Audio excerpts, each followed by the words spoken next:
బ్రహ్మర్షి సుభాష్ పత్రిజీ గారికి హృదయపూర్వక నమస్కారాలు. ధ్యానులందరికీ, ఆత్మీయులందరికీ, జీవంతో ఉన్న ప్రతి ఒక్కరికి నా వందనం. ఇక్కడ జీవం అంటే ప్రాణం కాదు.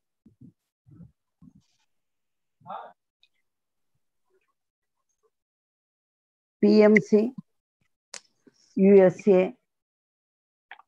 ఛానల్ వారికి నా హృదయపూర్వక వందనం. ఎంత అద్భుతంగా కష్టపడుతున్నారో ఒక్కొక్కళ్ళు.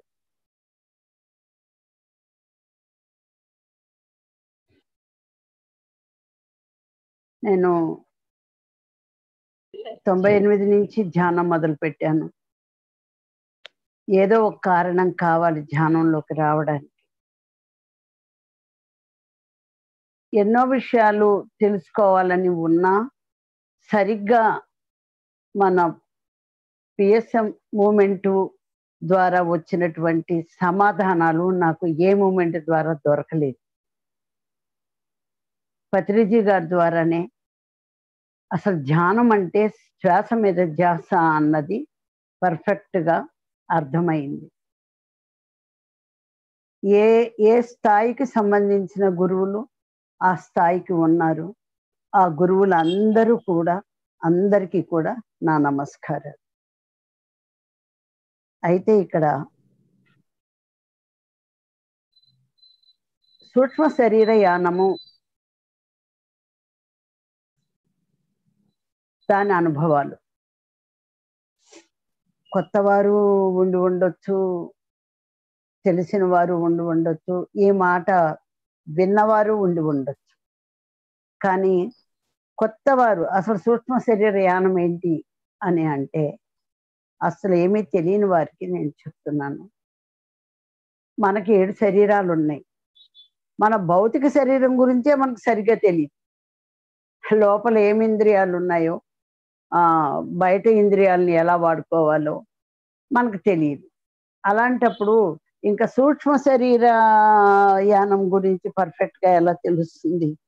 ధ్యానానికి ముందు ఎన్నో జన్మల కోట్ల యుగాల నుంచి నేను నేర్చుకున్నటువంటి ఈ జ్ఞానం కంటిన్యూషన్లో ఇప్పుడు నాకు అర్థమైంది. అదంతా మాయన మరుగుబడి ఉంటుంది కాబట్టి తెలీదు. కళలు, మనకు అనేక రకాలైన కళలు వస్తూ ఉంటాయి. ఆ కళల గురించి మనకు తెలుసు. కళలో నాకు ఇది జరిగింది అది జరిగింది అనుకుంటాం. కళలో నాకు, ఈ మాట మనం తెలుసుకోవాలండి. కళలో ఇలా జరిగింది, నేను ఇలా ఉన్నాను, నాకు ఇది జరిగింది. కళలో ఇది జరిగింది అన్నప్పుడు కొన్ని విషయాలు భయపడతారు, కొన్ని విషయాలు ఆనందపడతారు. ఇక్కడ జరగాల్సినవి కళలో ఎందుకు జరిగింది ఎప్పుడు ఆలోచించలేదు. ధ్యానానికి ముందు ఎప్పుడు ఆ విషయం ఆలోచించా. కళ వచ్చిందంటున్నాం కానీ కళలో నాకు అంటే కళలో నేనున్నాను. నేను ఎలా ఉన్నాను కళలో? కళలో ఏదైతే నేను ఉన్నానో అదే సూక్ష్మ శరీరం. సూక్ష్మంగా ఉంటుంది అది. ఆ కళలో జరిగినప్పుడు దుఃఖపడచ్చు, భయపడచ్చు, ఎవరో తరుముతున్నట్టు రావచ్చు, లేకపోతే ఏదో పెళ్లిళ్ళల్లో పేరెంట్ అంటే మనస్సులో ఏదైతే ఉందో కొన్ని అవి ప్లే చేస్తూ ఉంటాయి. అలా ఇది ఎప్పుడైతే ధ్యానంలోకి వచ్చామో, ఈ శ్వాస మీద ధ్యాస పెట్టి ధ్యానంలో అద్భుతమైన విశ్వశక్తిని తీసుకుని మన ఆలోచన కట్ చేసుకున్నాం. ఇక్కడ ఎందుకనంటే మైండ్లోంచి వచ్చే ఆలోచన ఎప్పుడైతే కట్ అయిపోయిందో, అవి కట్ అవుతూ ఉంటే మనం అంతర్ముఖ ప్రయాణం చేస్తూ ఉంటాం. శ్వాస మీద ధ్యాస జరుగుతూ ఉంటుంది. ఈ అంతర్ముఖ ప్రయాణంలో దానికి ఇప్పటిదాకా అంతకు మునుపు వచ్చిన కళలు అన్ని తాత్కాలికమైనవి, ఎవరికో అద్భుతమైన వాళ్ళకి జరగబోయేవి అవి కొంతమందికి తెలుస్తాయి తప్ప ప్రాపంచికమైన సంబంధించినవే ఎక్కువ వచ్చాయి. కానీ ఎప్పుడైతే ధ్యానంలోకి వచ్చి మనం లోపలికి ప్రయాణం మొదలు పెట్టామో, శ్వాస మీద ధ్యాస మొదలు పెట్టామో, అప్పుడు ఈ బుద్ధి అనేది ఆత్మతో కలిసి అంతర్ముఖం అవటమే శ్వాస మీద ధ్యాస. ఇప్పుడు దాకా ఆత్మ ఏం చేసిందంటే మనసు చెప్పినట్టు ప్రపంచంలో జరిగినట్టు దానికి కనెక్ట్ అయి ఉంది. ఎప్పుడైతే ధ్యానం మొదలు పెట్టామో ఇప్పుడు అది మన లోపలికి అంతర్ముఖం అవటం మొదలు పెట్టింది. ఆత్మ ఎప్పుడైతే అంతర్ముఖమైందో బుద్ధి దాని వైపు తిరిగింది. ఈ బుద్ధి వికసించింది. ఈ బుద్ధికి జ్ఞానం వచ్చింది. ఈ బుద్ధికి జ్ఞానం వచ్చి ఈ జ్ఞానంతో అంతర్ముఖ ప్రయాణం అయినప్పుడు అప్పుడు కానీ సూక్ష్మ శరీరం మనం మెలకువతో ఉన్నా మనకు శబ్దాలు వినిపిస్తున్నా ఏం చేస్తున్నా కూడా అది కదలిక మొదలెడుతుంది. అంటే దాని భయం మనం మెలకువతో ఉంటే అది బయటికి రాదు, నిద్రలో తప్ప. ఇప్పుడు ధ్యానంలో దానికి ధైర్యం వచ్చింది. అది పాఠాలు నేర్చుకోవాలనుకుంటోంది. అది బయటకు వస్తుంది. బయటకు వచ్చి ఎంతో మంది ధ్యానులు నన్ను నేను చూసుకున్నాను, నేను ఇప్పుడు ఎలా కూర్చున్నానో నన్ను నేను అలా ఎదురుగుండా చూసుకుంటాను. ఎదురుగుండా ఉన్నట్టు ఇదే నేను ఎలా ఉన్నానో అలాగే ఉందంటే మనం ఎలా ఉన్నామో అది అలాగే ఉంటుంది. అదే మనమే అది. కానీ భౌతికమైనటువంటి మన అనుభవాలు వేరు, అది సూక్ష్మంగా ఉన్నటువంటి దాని అనుభవాలు వేరు. ఎన్ని ఎన్ని రకాలైన అనుభవాలు ఉన్నాయో సూక్ష్మ శరీరాలకి. ఒక్కళ్ళు కాదండి, కోటాను కోట్ల మిలియన్ పీపుల్స్ ఉన్నారు. వాళ్ళు ఎన్నెన్ని కోట్ల యుగాలు ఎక్కడెక్కడ తిరిగి ఏమేమి జ్ఞానం సంపాదించుకున్నారో అవన్నీ ఆ సూక్ష్మంగా రికార్డ్ అయి ఉంటాయి. ఇక్కడ భౌతికంగా మనకేమి రికార్డ్ అయి ఉంటాయి చెప్పండి? ప్రాపంచికమైన రికార్డ్ అయి ఉంటాయి మైండ్ లో. ఏది వింటున్నామో ఏం చూస్తున్నామో అది. అలాగే నాకు ఈ ధ్యానం లేక మునిపే మొట్టమొదటి సూక్ష్మ శరీర అనుభవం ఏంటి అంటే మంచం మీద పడుకున్న దాన్ని పైకి లేచిపోతున్నా. భయం వేసింది. ఇదేంటి మంచం మీద పడుకున్న దాన్ని పైకి లేచిపోతున్నాను, ఇంకా పైకి లేచిపోతున్నాను, ఆ ఫ్యాన్ నాకు కొట్టుకుంటుందేమో. ఈ ఆలోచన ఏంటంటే భౌతికమైన ఆలోచన. అది సూక్ష్మ శరీరం అని తెలియదు. సూక్ష్మ శరీరానికి ఫ్యాను కొట్టుకోదు. ఇప్పుడు భగవద్గీతలో కృష్ణుడు చెప్పారు, ఆత్మ వానకి తడవదు, ఎండకి ఎండదు, నిప్పులో కాలొద్దు, దహింపబడదు. ఇవన్నీను ఈ సూక్ష్మ శరీరం కూడా అంతే. దానికి ఏమీ అవ్వదు. కానీ దానికి ఎంత భయం అంటే ఈ భౌతికమైన మన భయాలన్నీ దానికి కూడా ఉంటాయి. ఇక్కడ ఆలోచనే అది డెవలప్ అయింది. అమ్మో నాకు అది కొట్టుకుంటుందేమో, ఆ ఫ్యాన్ తగులుతుందేమో అని. ఆ ఫ్యాన్ దాకా ఎప్పుడైతే నాకు ఆ భయం వచ్చిందో వెంటనే అది మళ్ళీ కిందకి వచ్చేసింది. అది ఏంటో అసలు నాకు అర్థం కాలేదు. తర్వాత ఈ ధ్యానంలోకి రాకమునుపు ఇలాంటి 2-3 ఎక్స్పీరియన్స్లు వచ్చినాయి. ధ్యానంలో నేను బాగా స్థితమైన తర్వాత అప్పుడు నా ఫస్ట్ ఆస్ట్రల్ ట్రావెల్స్ ఎట్లా జరిగిందంటే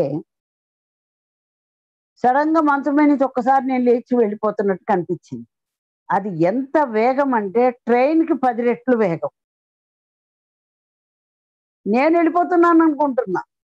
అప్పటికి నా అసలు బాడీ వెళ్తోంది అనేది స్పృహ కూడా నాకు లేదు.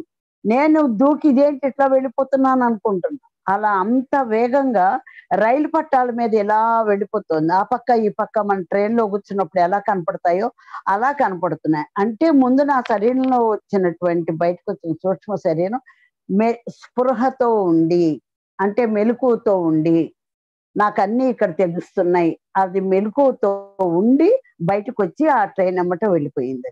అంటే దానికి భయం పోయి, అంతకు మునుపు ఉన్న భయం మరి ఇప్పుడు ఆ భయం ఎందుకు పోయింది, ఎలా పోయింది? దానికి జ్ఞానం ఉంది.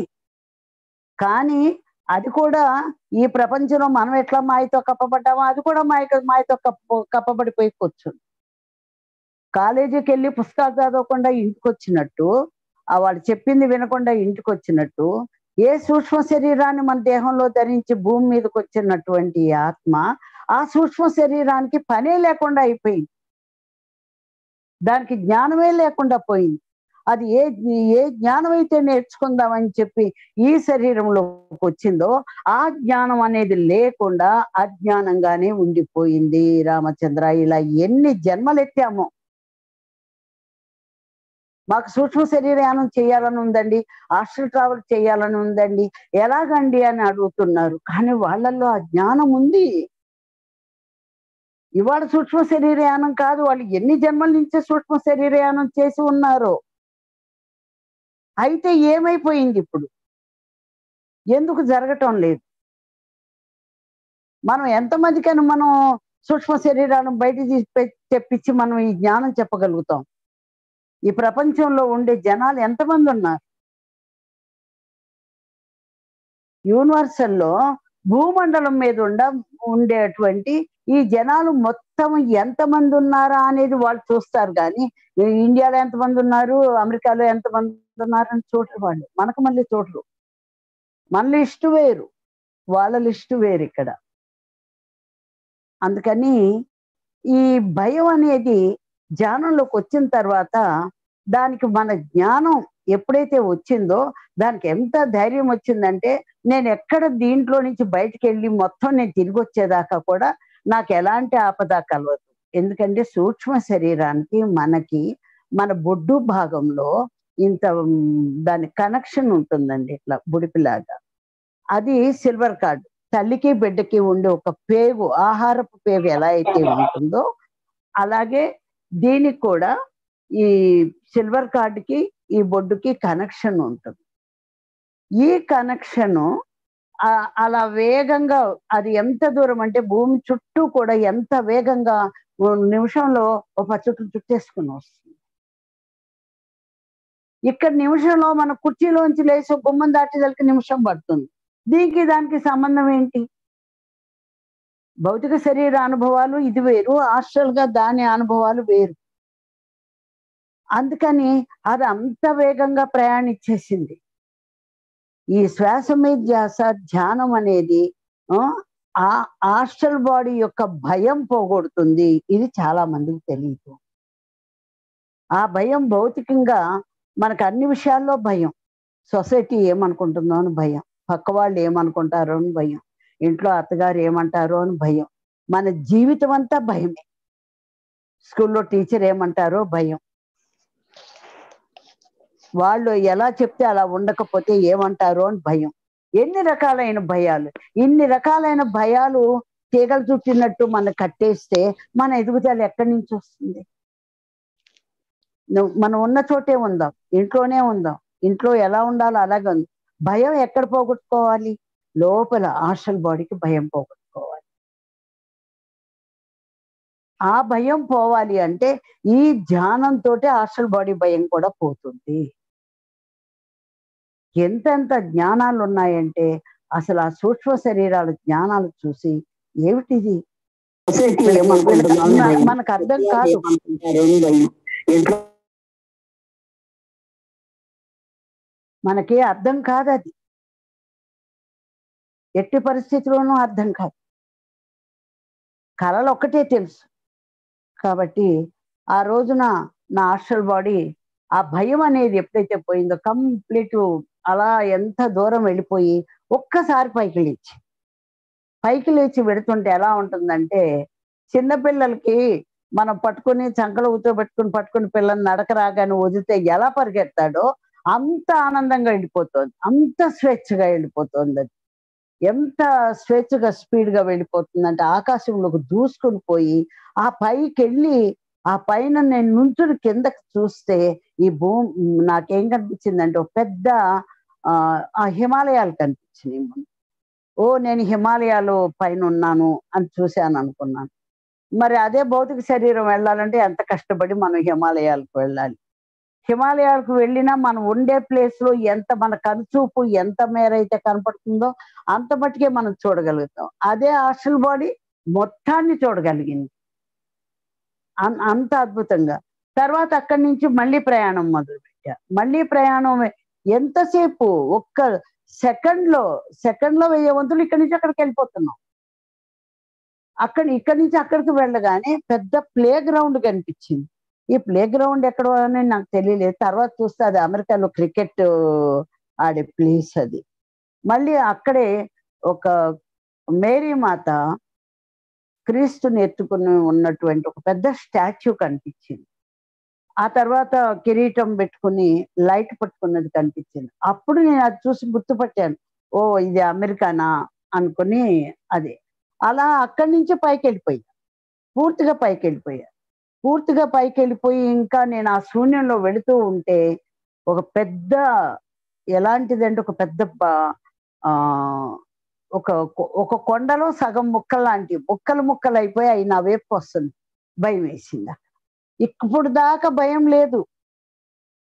ఏది లేదు. అన్నీ ఆనందంగా చూసుకుంటా వచ్చా. ఇక్కడ మళ్ళీ నాకు ఫిజికల్ మైండ్ యాక్ట్ చేసిందక్కడ. అది వచ్చి నన్ను కొట్టుకుంటుందేమో! అంత పెద్ద బండరాయి వచ్చి నన్ను కొట్టుకుంటుందేమోనని. కానీ ఈ లోపల అది రానే వచ్చింది. దాంట్లో నుంచి నేను వెళ్ళిపోయాను. అప్పుడు అర్థమైంది. ఓహ్! నన్ను ఏది కొట్టదు. నన్ను ఏది తాకదు. నేను అన్నిట్లో నుంచి వెళ్ళగలను. రాతిలో నుంచి వెళ్ళగలను. నీటిలో నుంచి వెళ్ళగలను. ఎక్కడి నుంచన్నా వెళ్ళగలను అని అప్పుడు తెలిసింది నాకు. ఆ ఎక్స్‌పీరియన్స్ వచ్చినాక నాకు అర్థమైంది. అక్కడి నుంచి బయలుదేరిపోయాను. అక్కడి నుంచి వెళ్ళేదలికి నాకు ఈ 7 రంగుల ఇంద్రధనుస్సు కనిపించింది. అసలు మేఘాలు 7 రంగులతో మనం ఇక్కడి నుంచి ఇంద్రధనుస్సు చూస్తాం. కానీ ఇంద్రధనుస్సు దగ్గరికెళ్ళి చూసినప్పుడు ఎంత అద్భుతంగా ఉందది. ఎన్ని రంగులు పొగలు పొగలుగా ఇలా ఆ పొగలు ఆ కలర్స్ తోటి వాటి స్థానం తప్పట్లేదు. యెల్లోగానే స్ప్రెడ్ అవుతూ అక్కడ తిరుగుతోంది. గోల్డ్ స్పాట్ గానే ఉంది. అలా ఎంత దూరం ఉందో ఆ ఇంద్రధనుస్సు. ఆ ఇంద్రధనుస్సు ఒక రోడ్డులాగా చేసుకొని దాని వెంబడ ప్రయాణించాను. ప్రయాణించిన తర్వాత అక్కడ ఒక ప్లానెట్ కనిపించిందండి. ఒక గ్రహం. ఆ గ్రహం చుట్టూ ఒక మన ఫుట్‌బాల్‌కి ఒక కవర్ తొడుగుతాం. ఇట్లా కంతలు హోల్స్‌గా ఉంటుంది. అలాంటిది సెక్యూరిటీ ఉంది. అక్కడికెళ్ళి ఆగాను. అది ఎల్‌పి గ్రహం. దాని పేరు మన భూమండలం ఎలా అంటారో అది కూడా ఒక ఎల్‌పి గ్రహం. అక్కడికెళ్ళి చూస్తే లోపలికి ఎలా వెళ్ళాలో నాకు మార్గం కనిపించట్లేదు. ఎక్కడ ద్వారం కనిపించట్లేదు. చాలా సేపు చూశాను. అక్కడి నుంచి మళ్ళీ తిరిగి నా బాడీలోకొచ్చేసాను. ఇది నా మొట్టమొదటి ధ్యానంలో కూర్చున్నటువంటి ఆస్ట్రల్ ఎక్స్‌పీరియన్స్. వచ్చిన తర్వాత నేను పత్రిజీ గారిని అడిగాను. సార్ ఇలా నేను అందులోకి ఎందుకు వెళ్ళలేకపోయాను అని అంటే వాళ్ళు పర్మిషన్ ఇవ్వలేదు. మళ్ళీ వెళ్ళాల్సిన అవసరం ఉంటే అప్పుడే వెళ్ళొచ్చు. ఇలాంటి ప్లానెట్స్ చాలా ఉంటాయి. ఏ ప్లానెట్‌లోకి వెళ్ళాలి? ఏ ప్లానెట్‌లోకి వెళ్ళకూడదు? ఏది అవసరం? ఏది అనవసరం అని తెలియాలి. లేకపోతే ఇలాగే తిరుగుతానే ఉంటావు అని చెప్పానన్నారు. అక్కడికి అది అయిపోయింది. అది ఫస్ట్ ఎక్స్‌పీరియన్స్. ఇక ఆ తర్వాత నేను ఎంత ఉత్సాహంగా ఉందంటే నాకు నేనుగా ఆస్ట్రల్ ట్రావెల్ చేయాలి. ధ్యానంలో కూర్చుని అడగటం మొదలుపెట్టాను. నాకు ఆస్ట్రల్ ట్రావెల్స్ మీద ఇంట్రెస్ట్‌గా ఉంది. నేను వెళ్ళాలి అని చెప్పి. అన్నప్పుడు నన్ను పత్రిజీ గారు సముద్రం అడుగులోకి తీసుకువెళ్లారు. ఆ సముద్రం అడుగున ఎంత అద్భుతంగా ఉందంటే ఎన్ని లోకాలున్నాయి. ఎంత ఆనందంగా ఉంది. అదొక సముద్రంలో మత్స్యలోకాలు అవన్నీ. ఆ! మత్స్యం అంటే మనం ఒట్టి చేపలు తినటమో, వండుకోవటమే తెలుసు గానీ, సినిమాల్లో చూడటమే గానీ అసలు ఆ మత్స్యలోకాలు ఎంత అరే! ఇన్ని లోకాలున్నాయా? సగం చేప, సగం మనిషి ఉన్నారా? వీళ్ళందరికీ కుటుంబాలున్నాయా? వీటన్నిటికి జ్ఞానం ఉందా? ఇవన్నీ ఉన్నాయా? అరే! వీళ్ళ వంశం వాళ్ళని పట్టుకొని మనం తింటున్నాం. అవన్నీ మనల్ని రాక్షసులుగా చూస్తున్నాయా? ఇది అర్థమైంది నాకు. అర్థమయ్యి మళ్ళీ అవన్నీ చూసేసాను. ఎలా చాలా ఆనందంగా ఒక కొత్త లోకాలనన్నీ చూసి మళ్ళీ తిరిగి బయటకొచ్చాం. ఇలా ఎందుకనంటే కొన్ని లోకాల్లోకి నాకు వెళ్ళటం తెలియలేదు కాబట్టి అక్కడ నాకు సహాయంగా తీసుకెళ్లారని చెప్పి నాకు అర్థమయింది. అది రెండో ఎక్స్‌పీరియన్స్. ఇక మూడో ఎక్స్‌పీరియన్సు నేను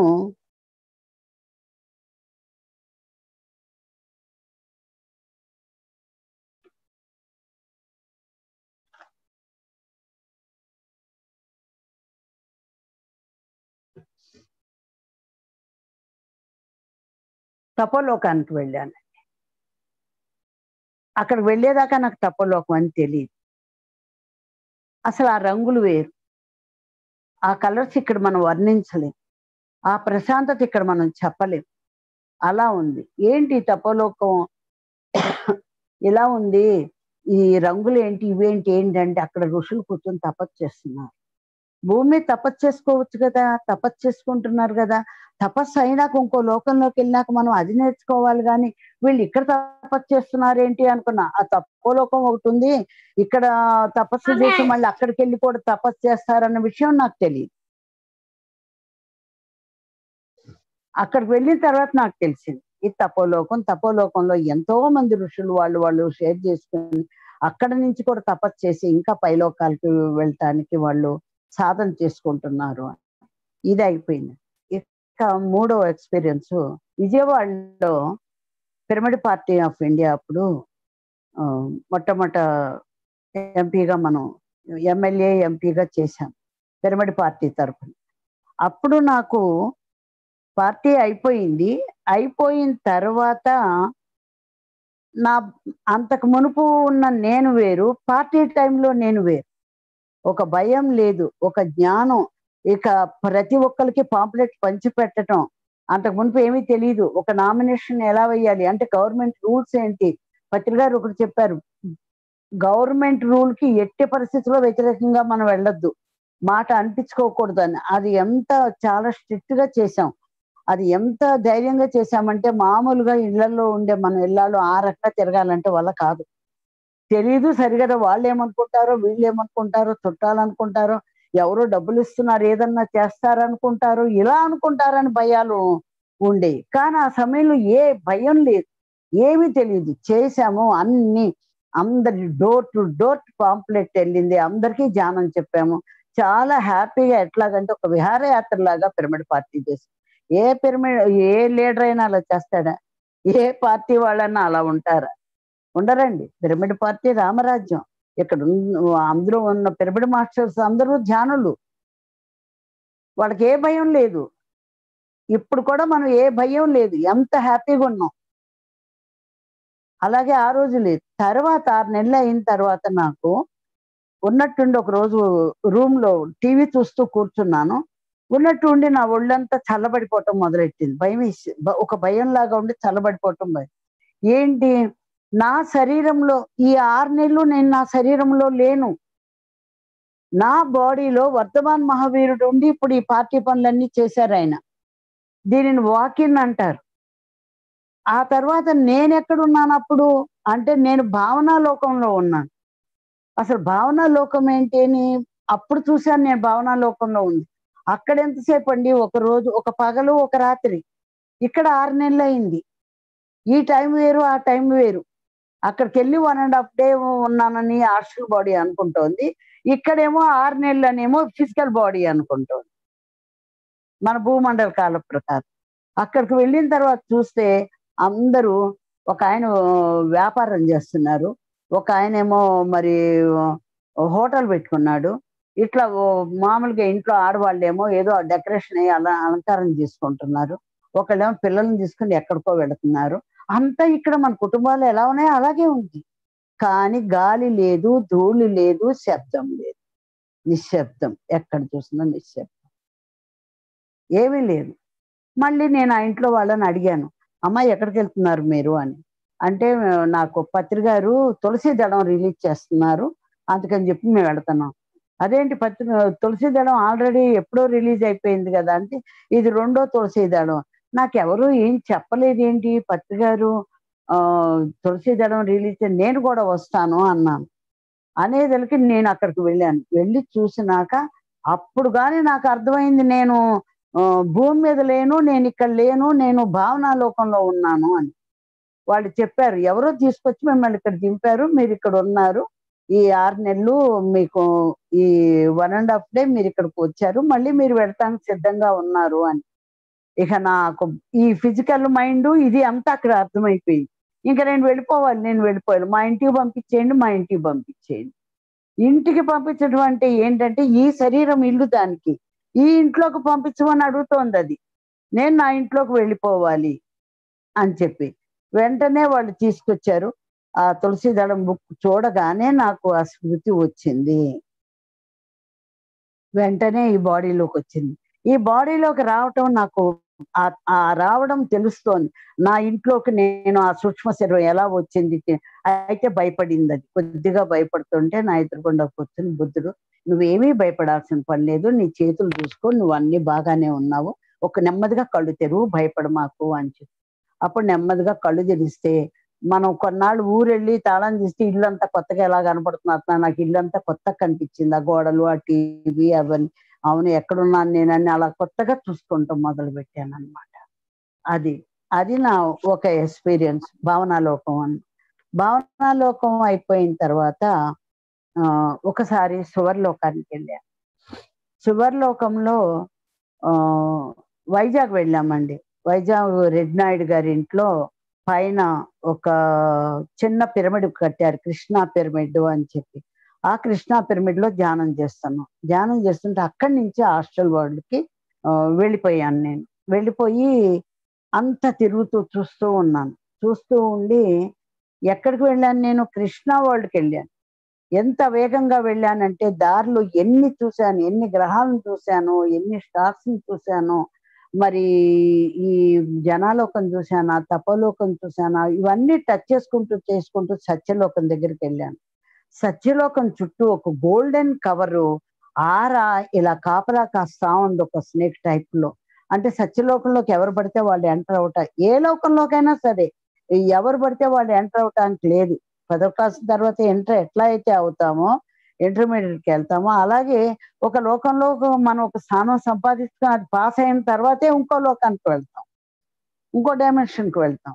అలా నేను ఆ సత్యలోకాన్ని చూసుకుంటూ వెళ్ళిపోయానే గానీ సత్యలోకంలోకి ఎంటర్ అవ్వాలని నాకు అనిపించలేదు. ఇంకా ముందుకెళ్ళిపోయిన తర్వాత ఒక వెలిగిపోతూ కనిపిస్తోంది ఒక ప్లానెట్. నెమ్మదిగా దాంట్లోకి వెళ్ళా. అక్కడ దిగి నడుచుకుంటూ, చూసుకుంటూ వెళ్ళాను. ఎక్కడ చూసినా దగదగలాడతా క్రిస్టల్స్ అండి.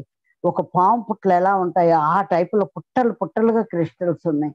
ఈ క్రిస్టల్స్ ఏంటి ఎంత అద్భుతంగా ఉన్నాయంటే పెద్ద గ్లోబ్ ఉంది. ఆ గ్లోబ్‌లో ఒక చేతిని ఇలా ఆ గ్లోబ్ పైన బెట్టి, ఒక చేతిని ఇలా చూస్తూ తయారు చేస్తూ కాలు కిందకి పెట్టి ఇలా దాన్ని బ్యాలెన్స్ చేస్తూ ఒక్కొక్క క్రిస్టల్‌ని తీసి బయటికి పంపిస్తున్నారు. తెల్లగా మెరిసిపోతూ ఉన్నారు. "ఎవరు స్వామి మీరు" అంటే, "నేను శ్రీకృష్ణుడిని" అన్నారు. కృష్ణుడా? కృష్ణుడంటే మురళి పట్టుకుని మరి మనకు అదొక రూపం ఫిక్స్ అయిపోయి ఉందన్నమాట. ఆహ్, అది నిజంగా కృష్ణుడు ఎలా ఉన్నాడో చూడలేదు. విగ్రహాలు చూడటమే తప్ప. అక్కడ ఆయనను చూసి నమస్కరించుకున్నాను. నమస్కరించుకొని "ఏం చేస్తున్నారు కృష్ణ" అని చెప్పని అడిగితే, భూమండలంలో పిరమిడ్స్ కట్టించడానికి ఒక మూలమైన రహస్యం ఉంది. ఆ రహస్యము ఒక్క పత్రి గారికే తెలుసు. ఇంకెవరికీ తెలీదు. ఫిఫ్త్ డైమెన్షన్ వాళ్ళకి తెలుసు. పత్రి గారికి తెలుసు. అందుకే ఆయన ఆరోగ్యం కోసం, మరి మానసికమైన ప్రశాంతత కోసం అనే రకరకాల టెక్నాలజీ తోటి ఈ భూమండలంలో ఇన్ని పిరమిడ్‌లు కట్టించిన వాళ్ళు ఎవరు లేరు. ఒక్క బ్రహ్మర్షి పత్రిజీ తప్ప. అంతకు మునుపు కట్టినయి వేరే. ఇప్పుడు ఈ నవీన యుగంలో వచ్చి ప్రతిది పిరమిడ్, పిరమిడ్, పిరమిడ్ అని రూ. 10 పిరమిడ్ దగ్గర నుంచి 10,00,00,000 పిరమిడ్ దాకా కట్టించింది ఆయనొక్కరే. ఈ పిరమిడ్‌లు ఎందుకు కడుతున్నారంటే దాంట్లోకి ఉండేటువంటి మహాజ్ఞానానికి, ఆ యూనివర్సల్‌కి దీనికి అనుసంధానంగా నేను ఈ క్రిస్టల్స్‌ని తయారు చేసి భూమి మీదకి పంపుతున్నాను. ఇప్పుడు ఆస్ట్రల్ బాడీ ఎలా అయితే వచ్చిందో అవి కూడా అలాగే వస్తాయి అని చెప్పి ఆయన చెప్పారు. చెప్పినాక మళ్ళీ నేనేదో ప్రశ్న వేయబోతే, "మీరొచ్చారు, చూసారు, కనిపిచ్చారు. ఇక వెళ్ళిపోండి. ఇంకొకటి ఒక్క సెకండ్ కూడా ఇంకా అవసరం లేదు" అని. నేను మళ్ళీ వెంటనే రిటర్న్ తిరిగొచ్చా. ఈసారి వెంటనే బాడీలోకి రాలేదండి. కృష్ణ వరల్డ్ నుంచి మళ్ళీ రిటర్న్ అయ్యాను. మామూలుగా ఒక వరల్డ్‌కెళ్ళానంటే, మళ్ళీ వెంటనే టక్కున బాడీలోకొచ్చేసి మెలుకువ వచ్చి కళ్ళు తెరుస్తా. కానీ ఈసారి అలా కాదు. వెళ్ళిన దగ్గర నుంచి మళ్ళీ తిరిగి రిటర్న్ ఎక్స్‌పీరియన్స్ కూడా వచ్చింది నాకు. ఆ ఎక్స్‌పీరియన్స్ తిరుగుతూ ఇంకా ఎన్నో చూసుకుంటూ ఒక ప్లానెట్ కనిపించింది. ఆ ప్లానెట్ చుట్టూ చిన్న ఇంతంత దేవతలు అద్భుతంగా ఉన్నారు. వాళ్ళు రెక్కలు సీతాకోకచిలుకలాగా రెక్కలుగా ఉంటూ ఒక సన్నటి సంగీతం, ఆ వరల్డ్ చుట్టూ రకరకాలైన కలర్స్‌గా ఉండి వాటిని వీణ మీటినట్టు ఇలా అంటే సంగీతం వస్తోంది. అద్భుతంగా ఉంది అది. ఏంటిది అనంటే ఇందులో యక్షులు గంధర్వులు ఉంటారు. ఆ లోకం ఇది. ఇక్కడ సంగీతమే ప్రాణం, సంగీతమే లోకం, సంగీతమే నాదం. ఆ సంగీతంలో ఏముంది, ఒక నాట్యంలో ఏముంది అంటే అంత ఆధ్యాత్మికత ఉంది అని చెప్పి వాళ్ళు నాకు చెప్పారు. నాకు అవి ఆ సంగీతాన్ని ఇలా ముట్టుకోవాల, దాన్ని నేను అనుభవించాలని ఉంది అని. అనుభవించాలంటే మాకు మళ్ళీ మీరు అవ్వాలని నా చేయి పట్టుకున్నారు. అప్పుడు నాకు కూడా రెక్కలు వచ్చినాయి, నేను కూడా ఇంత అయిపోయాను. అయిపోయి అంటే సూక్ష్మంగా అయ్యాను. అయ్యి వాటిని ఇలా స్పర్శించినప్పుడు సంగీతాన్ని స్పర్శించవచ్చా అనేది ఫస్ట్ ఎక్స్పీరియన్స్ అండి. సంగీతాన్ని వినడం కూడా చేతకాని ఆ స్త్రీని నేను బయట. ఆ సంగీతం ఏంటో తెలియదు.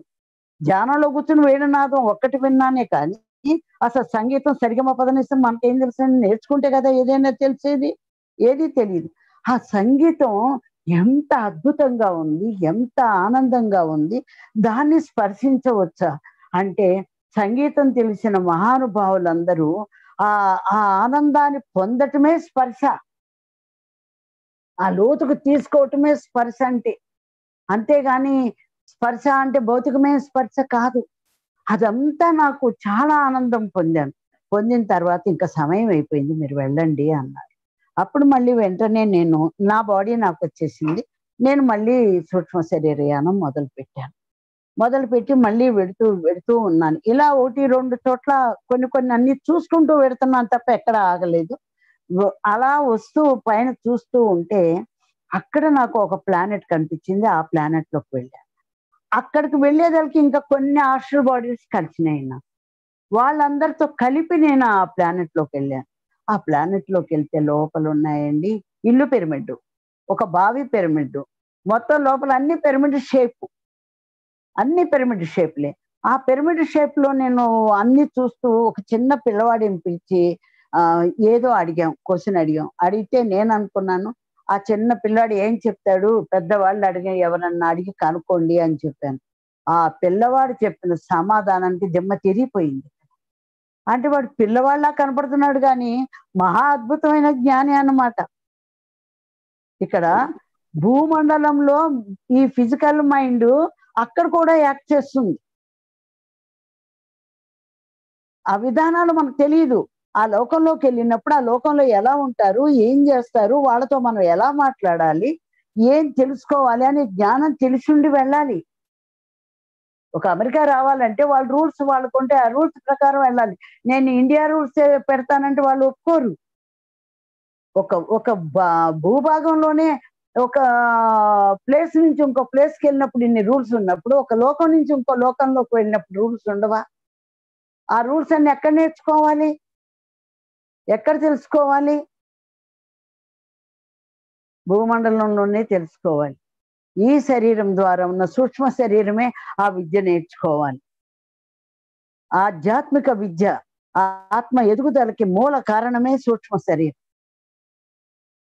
ఆ సూక్ష్మ శరీరం మన్నుదిన్న పాములా పడున్నాయి ఒక్కొక్కళ్ళని. ఏమైపోయింది వీళ్ళ జ్ఞానం? ఎన్ని కోట్ల జన్మలు ఎత్తున్నారు, ఎన్ని లక్షల జన్మలు ఎత్తున్నారు, వీళ్ళ జ్ఞానం అంతా ఎక్కడ రికార్డ్ అయింది? ఆ రికార్డుతో వచ్చిన సూక్ష్మ శరీరాలు ఏమైంది? ఎవరికి తెలుసు? అసలు అవి ఒకటి ఉన్నాయని ఎవరికి తెలుసు? ఎలా? అలా అట్లా నేను వాళ్ళందరూ ఆ పిల్లాడు అడిగిన చెప్పిన సమాధానానికి ఆశ్చర్యపోయి ఆ లోకమంతా చూడటం మొదలుపెట్టా. అబ్బో, సంగీతమా, నాదమా, నాట్యమా, కళలా అన్నీ అక్కడే ఉన్నాయి. అక్కడ నేర్చుకుని ఇక్కడ పండించుకోవడానికి వస్తున్నారు. అక్కడ అద్భుతంగా నేర్చుకున్నాక మళ్ళీ భూమి మీదకి వచ్చి దాన్ని గొప్పగా వాళ్ళు సంగీత కళాకారులు అయ్యారు. అందరూ సంగీత కళాకారులు అవుతారేంటి నేర్చుకోకుండా, సాధన చేయకుండా, జన్మలు ఎత్తకుండా? అలా జరిగింది అక్కడ. అది అయిపోగానే అక్కడి నుంచి బయటకు వచ్చామండి. బయటకు వచ్చి ఒక ఏంటో అలా అందరూ కలిపి దేని మీద నుంచున్నట్టుగా ఉంది. అది ఇలా వెడుతోంది. ఎక్కడికో మళ్ళీ ఆస్ట్రల్ ట్రావెల్స్ బయలుదేరుతున్నాం. ఈసారి గ్రూపుగా బయలుదేరాం. గ్రూప్ సూక్ష్మ శరీరాలతో కలిపి బయలుదేరాం. బయలుదేరి వస్తుంటే బ్లూ క్రిస్టల్స్ తోటి మెరిసిపోతున్నట్టు ఒక కలర్స్ గాను, కొండలు గాను అన్ని బ్లూనే, బ్లూగా కనపడుతున్నాయి, మనుషులు ఎవరు కనపడలేదు, అక్కడ ఏమీ లేదు, ఒట్టి కలర్స్ కానీ ఇది కనపడుతుంది. కనపడి దానిని చూసి నేను గుర్తుపట్టా, నేను ఇక్కడి నుంచే వచ్చాను, ఇక్కడ ఆపండి, ఇక్కడ నేను దిగిపోతాను, ఇదే నా ప్లేసు అంటున్నాను. ఆ ప్లేసు అని చెప్పేసి నేను అక్కడ వాళ్ళు నన్ను ఆపారు. నేను అలా వచ్చేసి చూస్తే కిందకి దిగినాక కానీ అది వైజాగ్ అండి.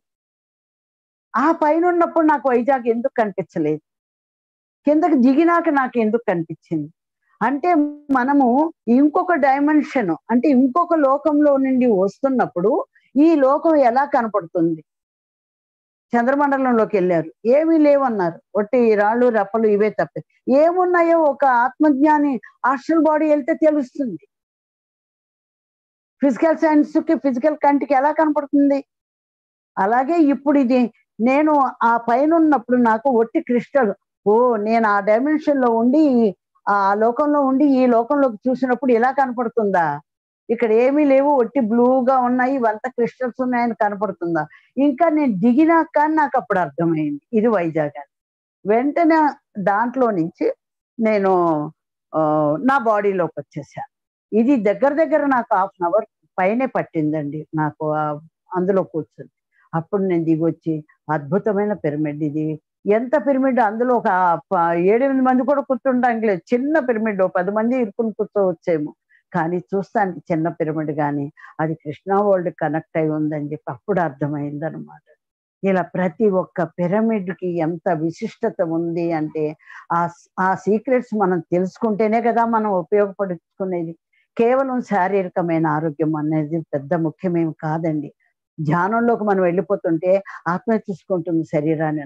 నేనే ఉదాహరణ. 16 రకాల రోగాలతో ఉన్నటువంటి నేను ఇవాళ వితౌట్ మెడిసిన్ మై బాడీ 22 సంవత్సరాల నుంచి ఒక టాబ్లెట్ కూడా నేను ఎరగను. తలకాయ నొప్పి తగ్గిందా, హార్ట్ ఎన్లార్జ్మెంట్ తగ్గిందా, మోకాలు ఆపరేషన్కి వచ్చి మోకాలు నొప్పి తగ్గిందా, సయాటిక్ పోయి నడువు నొప్పి వచ్చి నడువు నొప్పి తగ్గిందా, ఎలా తగ్గినాయి ఇవన్నీ? మాయా మంత్రమా ఏమన్నానా? అన్ని రోజులు మెడిసిన్ వాడని నా తగ్గనివన్నీ ఇవన్నీ ధ్యానంలోకి వచ్చినాక ఎలా తగ్గినాయి అంటే ఆ ధ్యానం యొక్క శక్తి, ఆ విశ్వశక్తిని ఇన్నాళ్ళు దింపుకోలేదు, ఆ విశ్వశక్తిని ఎప్పుడైతే దింపుకున్నావో దాని పని అది చేసుకుంటా పోయింది. అది అందుకని ఆరోగ్యం అనేది శరీరానికి, అనారోగ్యం అనేది తిప్పలే, కష్టమే. కానీ ధ్యానం అనేది ఆత్మ ఎదుగుదల కోసం అనేది చెప్పినప్పుడు, ప్రాపంచికమైన ఇబ్బందుల్లో కానీ, ఈ పనుల్లో కానీ, అనారోగ్యంలో కానీ ఉన్నప్పుడు అది మనకు వరకు ఎక్కదండి. భగవద్గీత ఎక్కదు, మంచి వాక్యాలు ఎక్కవు, ఏది ఎక్కవు. చీరల మీద మనస్సు, బంగారాల మనస్సు, సినిమాల మీద మనస్సు, పెళ్లిళ్ళ మీద మనస్సు ప్రపంచకంగా ఏది యాక్ట్ చేస్తుందో దాని మీద తిరుగుతాం కానీ మనం వినం. అందుకే ఆరోగ్యానికి ధ్యానం, మానసికమైన ప్రశాంతతకి ధ్యానం, అన్ని రకాల ధ్యానాలు అన్నిటికీ ఈ ధ్యానం అని చెప్పారు. దేనికోసం ఏ ధ్యానం అని చెప్పి కూర్చోబెట్టినా ఆత్మ ఎదుగుదలకి శ్వాస మీద ధ్యాసే కదా. ఇంకో రెండో రకం ఏమైనా ఉందా? ముక్కులోని గాలి ముక్తికి దారి అని చెప్పారు. అలా నా హాస్టల్ ట్రావెల్స్ వైజాగ్లో అదొకటి జరిగిందండి. ఇక ఆ తర్వాత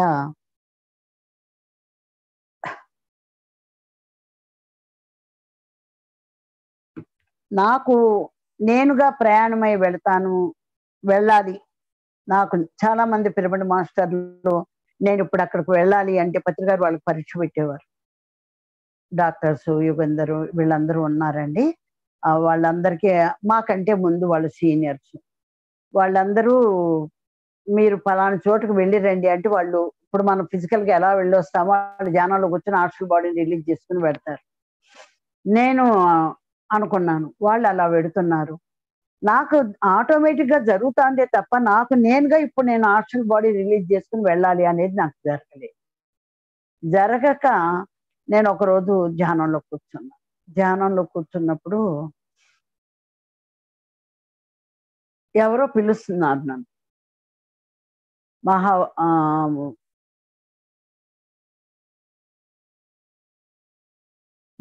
ఒక బిలంలో నుంచి నన్ను ఎవరో పిలుస్తున్నారు. అహోబిలం అహోబిలం అహోబిలం. నా దృష్టి నా ధ్యానంలో కూర్చున్నా నా సూక్ష్మ శరీరం అది చూస్తుంది.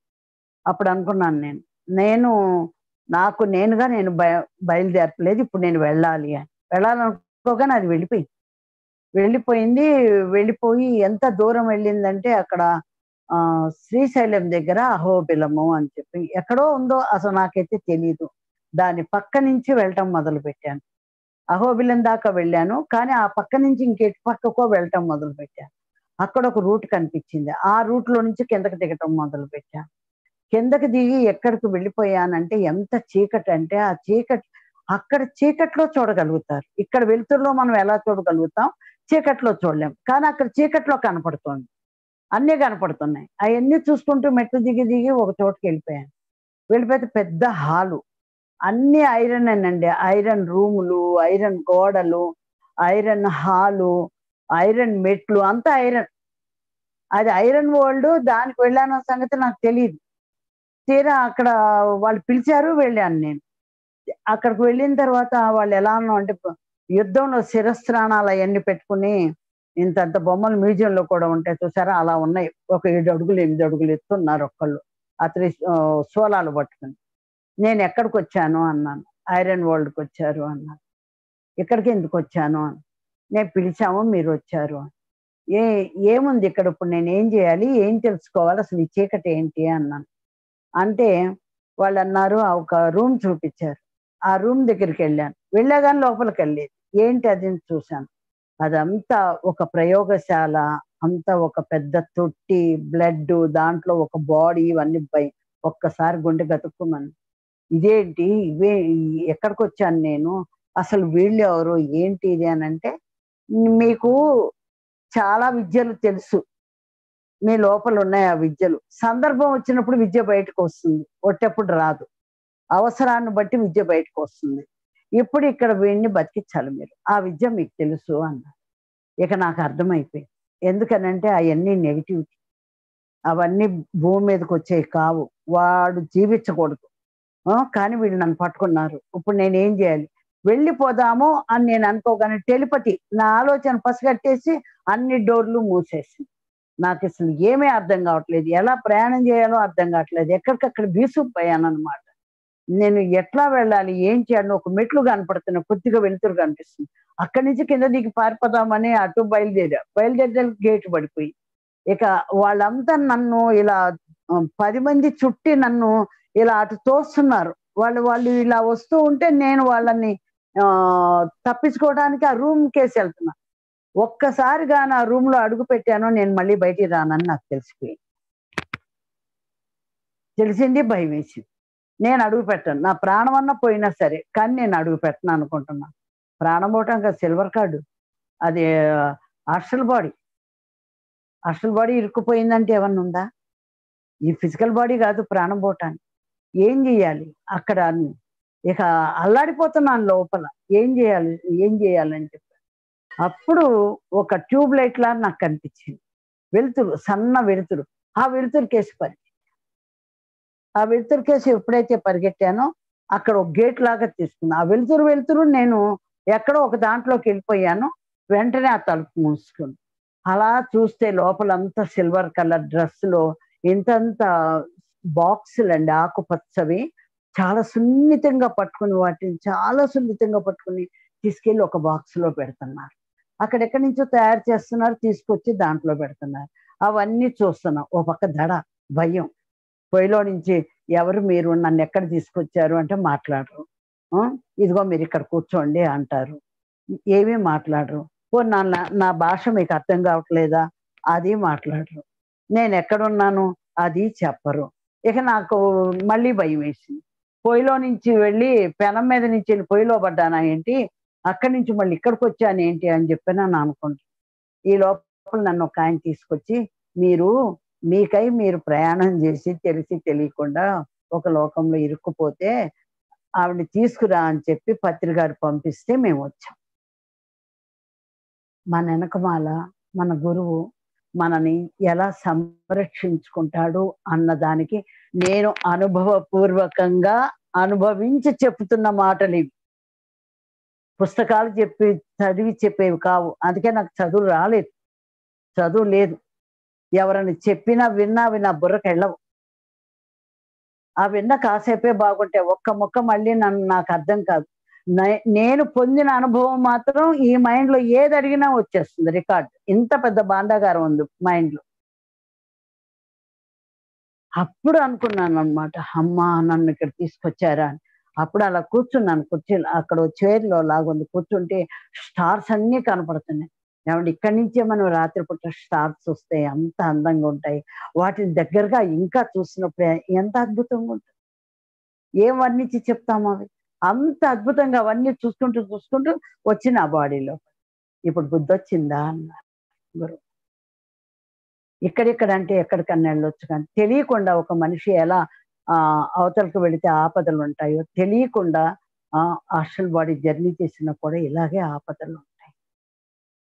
మరి అందరూ చాలా హాస్టల్ చేశారు వాళ్ళు అని అంటే ఇందులో చాలా ఉన్నాయి. నువ్వు ఇన్ని డైమండ్స్ మూట కట్టుకుని వెళ్తున్నావు అనుకో, ఎవడో ఒకడు దొంగని వెంటబడ్డా ఎత్తుపోవడానికి, ఏ డైమండ్స్ లేకుండా తిరిగేవాడు ఏమంటే ఎవరు పడరు.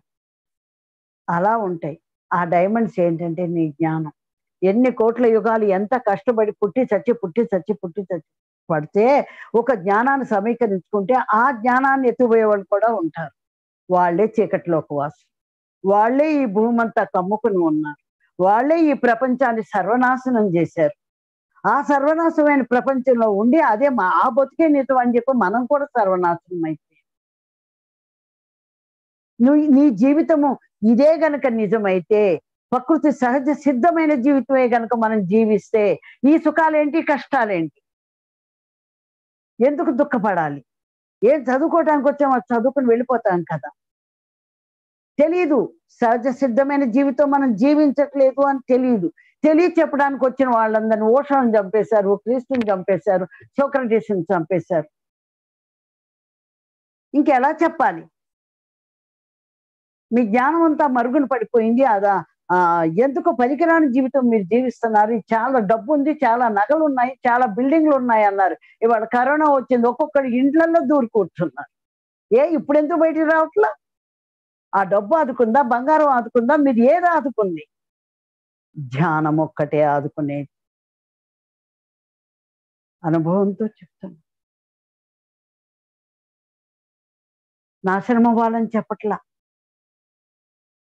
మేలుకోవాలని చెప్తున్నాను. అదో స్థితి నుంచి ఊర్ధ స్థితికి వెళ్ళాలని చెప్తున్నాను. నేను కాదు చెప్పేది, యూనివర్సల్లో మాస్టర్స్ అందరు కలిపి ఈ ప్రయత్నం చేస్తున్నారు భూమండలాన్ని ఉద్ధరించడానికి. అలా నా ప్రయాణం సాగింది. అక్కడి నుంచి నాకు నేనుగానే మళ్ళీ భూగర్భంలో, అసలు నాకు చిన్నప్పటి నుంచి భూమి ఇలా ఉంది, ఈ భూమి పైన మనం ఉన్నాము, ఇదంతా ఉన్నాము, ఈ కిందేముంది అని అడిగేదాన్ని. అడిగితే ఏమనేవాళ్ళు, 6 ఏళ్ల పిల్ల దగ్గర నుంచి ఏముంటాయి, బొగ్గు ఉంటుంది, మచ్చ ఉంటుంది, నిప్పులు అగ్నిపర్వతాలు ఉంటాయి, నదులు ఉంటాయి, పైన ఏమున్నాయి, భూమి లోపల కూడా అయ్యే ఉన్నాయి, ఇంకేముంటాయి అన్న. నా బాధ వాళ్ళకి అర్థం కావట్లా, నా ఆర్తి వాళ్ళకి తెలియట్లా. కాదు కాదు అయి కాదు నేను అడిగింది, భూమి మీద మనం ఎక్కడుంది, ఈ కింద ఏముంది మళ్ళీ అడిగేది. ఆ కింద ఏముందంటే ఇక వాళ్ళు చెప్పింది నాకు అర్థం కాక, నేను అడిగింది వాళ్ళకి అర్థం కాక నన్ను మొట్టికాయ మొట్టి నీ ముఖం ఉంది అని తిట్టారు. ఏం చెప్తారు, వాళ్ళకి తెలిస్తేగా నాకు చెప్పడానికి. ధ్యానంలోకి వచ్చిన తర్వాత బుద్ధుడు నన్ను ఆ పైనుంచి నన్ను ఈ లోకాలన్నిట్లో నుంచి ఎలా అదో లోకాలకి నేను వెళ్ళొచ్చాను. పైన నన్ను తీసుకెళ్లారు. ఏముందంటే రేపు పాతాళ లోకం చూడాలి. బలిచక్రవర్తి ఉన్నాడట అక్కడ. ఏం చేస్తున్నాడు బలిచక్రవర్తి? అద్భుతమైన మాస్టర్ ఆయన దగ్గర దయాగుణం అన్నీ ఉన్నాయి, రాక్షసుల్లా పుట్టాడు. బలిచక్రవర్తిని పాతాళ లోకానికి పంపారు అంటే ఆయన ఒక్కడే పాతాళ లోకాల్ని కాపలా గాయగలడు. నిగూఢమైన రహస్యాలన్నీ అక్కడే ఉన్నాయి, అవి ఎవరికీ అందనివాడు ఆయన. అందుకే బలిచక్రవర్తిని అక్కడ పంపించింది. నేను అక్కడ చూడాలి అనేది. అంటే ఈ జ్ఞానం ఎప్పటిది, ఏనాడో నా గతం నుంచి ఉంది కాబట్టి చిన్నపిల్ల దగ్గర నుంచి ఈ కింద ఏముంది, కింద ఏముందని నేను అడిగాను. అప్పుడు నన్ను ఆయన తీసుకెళ్లారు. భౌతిక శరీరాన్ని వదిలిపెట్టాను, సూక్ష్మ శరీరం బయటకు వచ్చింది. సూక్ష్మ శరీరాన్ని వదిలిపెట్టాను. ఇంకా లోపలికి వెళ్ళిన తర్వాత సూక్ష్మ శరీరాన్ని కూడా అవి గమనిస్తాయి, కాబట్టి సూక్ష్మ శరీరం కూడా ఉండొద్దు అన్నారు. అక్కడ నేను మాయా రూపం తీసుకున్నాను. రూపం ఉంది కానీ కనపడని రూపం. అది మళ్ళీ అక్కడ కూడా అది కూడా వదిలేయాలన్నారు. అది కూడా వదిలేసినాక నేను అణువుల పరమాణువులుగా మారిపోయాను. ఇలా విచ్చిపోయి నేను కనపడుతున్నాను. మెరుపులు మెరుపులన్నీ ఇలా పోస్తే ఎలా ఉంటాయి అలా మెరుపులుగా అణువుల పరమాణువులుగా సంచరించుకుంటూ అక్కడ. కానీ అక్కడ నేను ఉన్నాను, కానీ అణువుల పరమాణువులుగా ఉన్నాను. దేహం ఏమీ కనిపించట్లేదు. అలా కిందకు వెళ్ళినప్పుడు ఒక హింసాత్మకమైన లోకాలు ఎన్నున్నాయో, ఎంత బాధలు ఉన్నాయో, అక్కడ కూడా స్త్రీలు ఎంత బాధింపబడుతున్నారో అవన్నీ చూసి కళ్ళము నీళ్ళు వచ్చి, ఏంటి ఇది,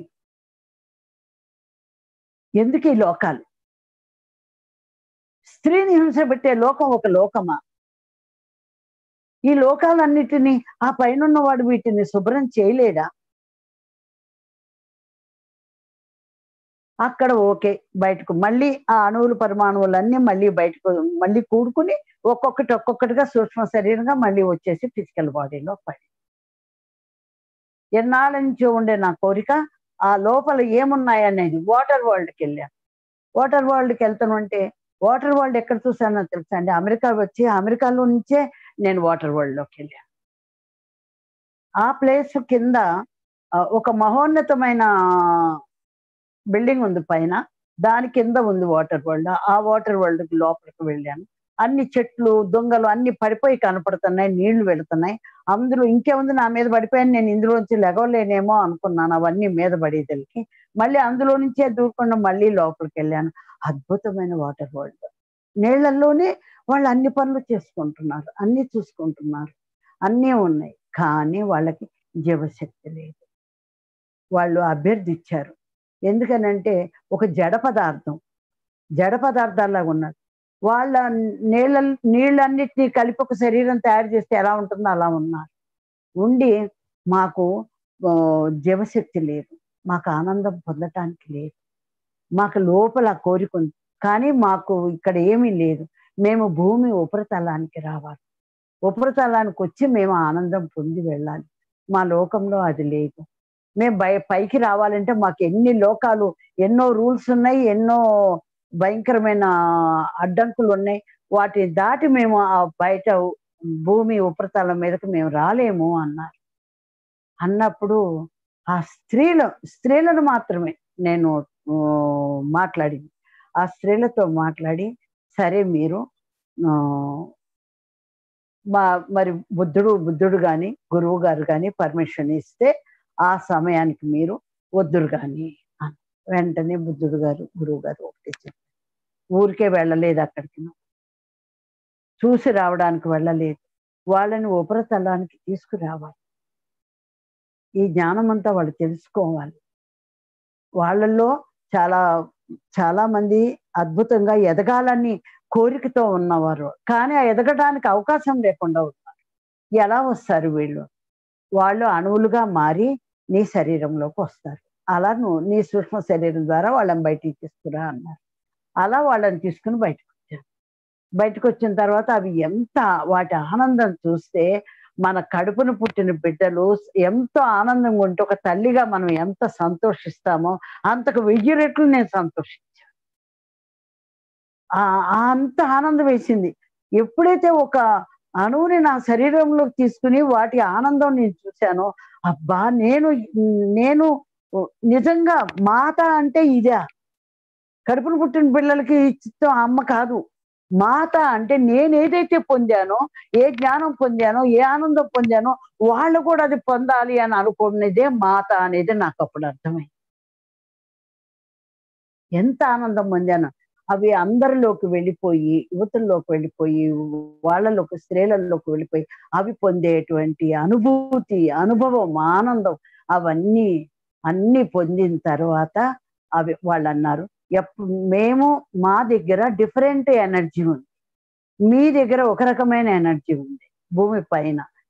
ఈ ఎనర్జీని మేము తీసుకువెళ్తున్నాం. మా ఎనర్జీని, ఈ అవగాహన శక్తి పెరగాల్సినటువంటి ఎనర్జీని మీకు నేను ఇచ్చి పెడుతున్నాము అని చెప్పి వాళ్ళు చెండాపు ఇచ్చి వెళ్ళిపోయారు. ఇది నాకు ఒక ఎక్స్పీరియన్స్ అన్నమాట. ఆ తర్వాత పిరమిడ్లలో నేను కూర్చొని పరిశోధన చాలా చేశాను. గీజా పిరమిడ్ ఎందుకు కట్టారు?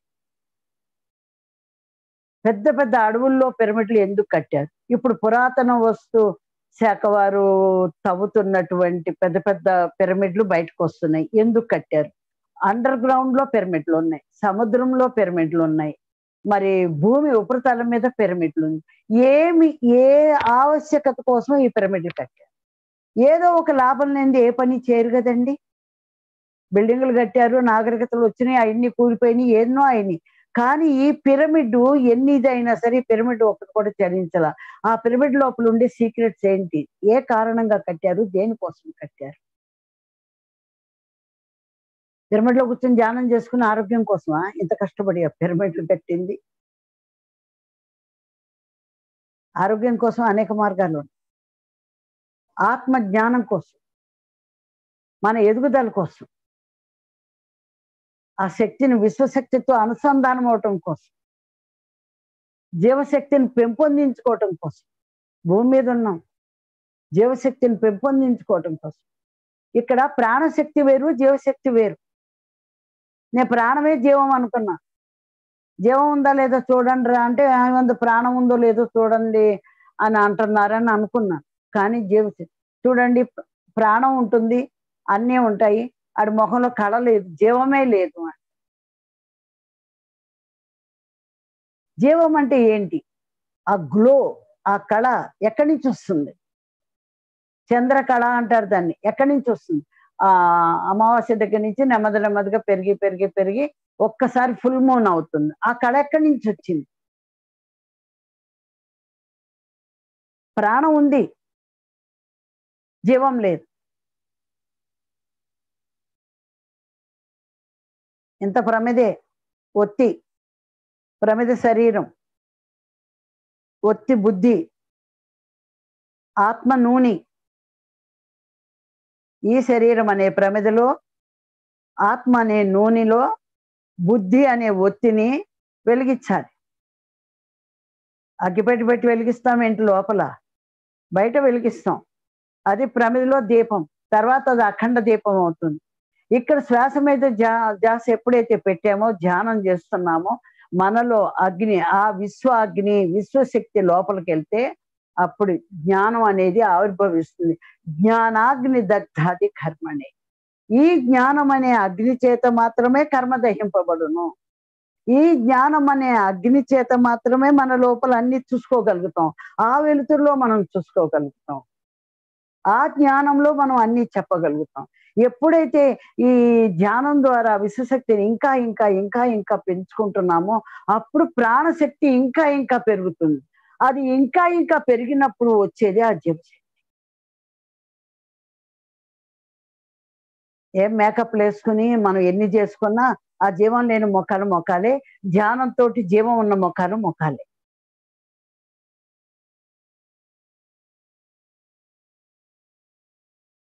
శరీరంలో శక్తి తగ్గదు, మైండ్ పవర్ పెరుగుతుంది,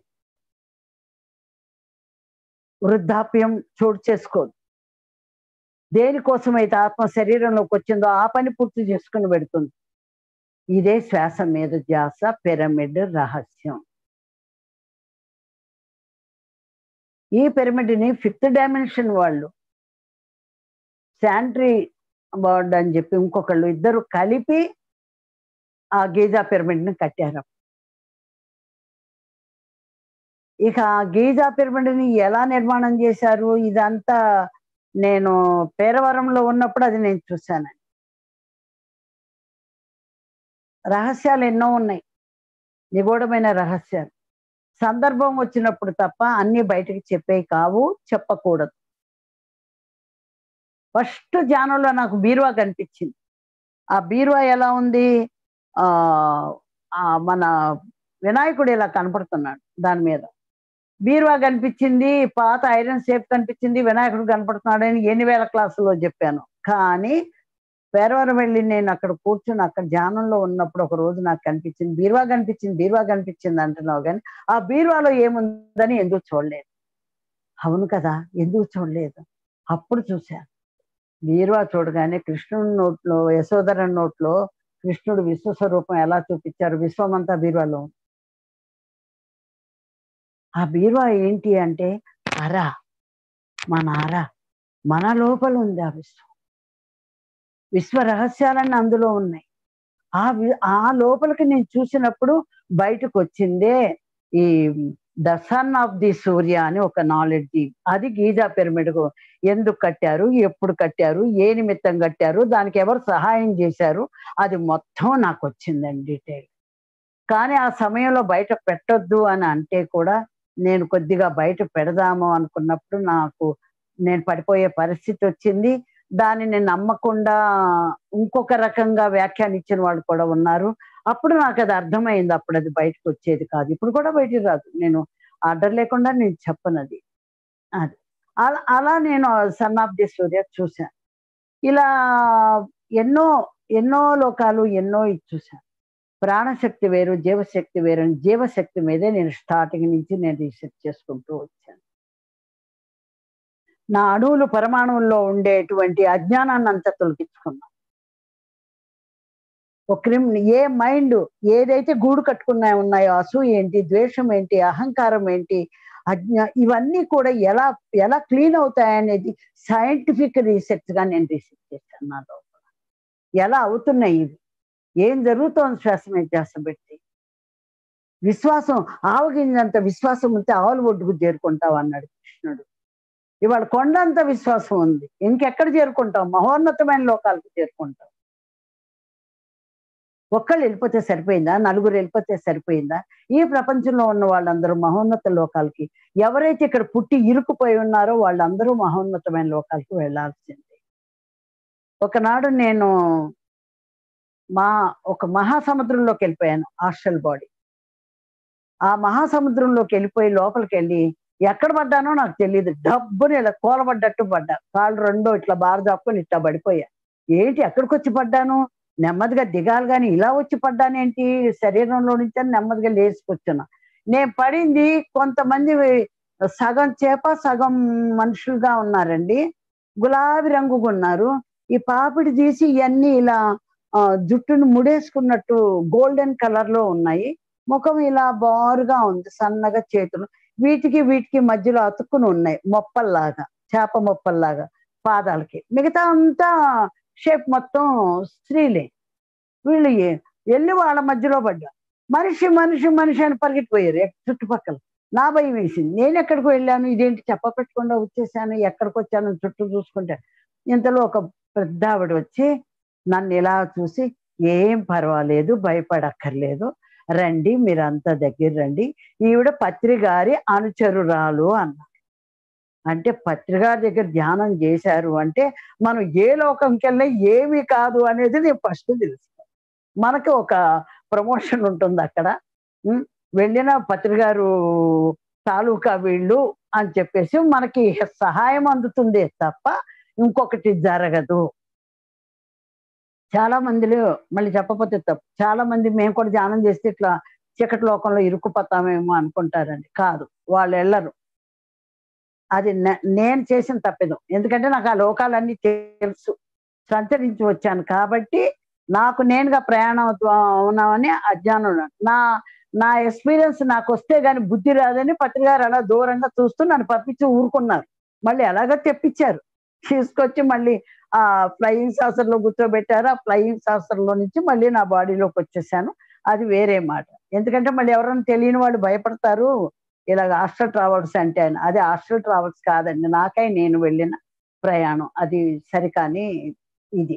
కానీ అవన్నీ చూసొచ్చిన తర్వాతే నాకు ఇంకా పట్టుదల పెరిగింది, ఇలాంటివి ఇక భూమి మీద ఉండకూడదు, ఇలాంటి ప్రపంచం భూమి మీద ఉండకూడదు అని ఆ విశ్వాసంతో నేను చూసా. అక్కడ పడ్డాక వాళ్ళందరి దగ్గరకు వచ్చి నన్ను విచిత్రంగా చూస్తున్నారు. మన శరీరాలు వేరు, వాళ్ళ శరీరాలు వేరు.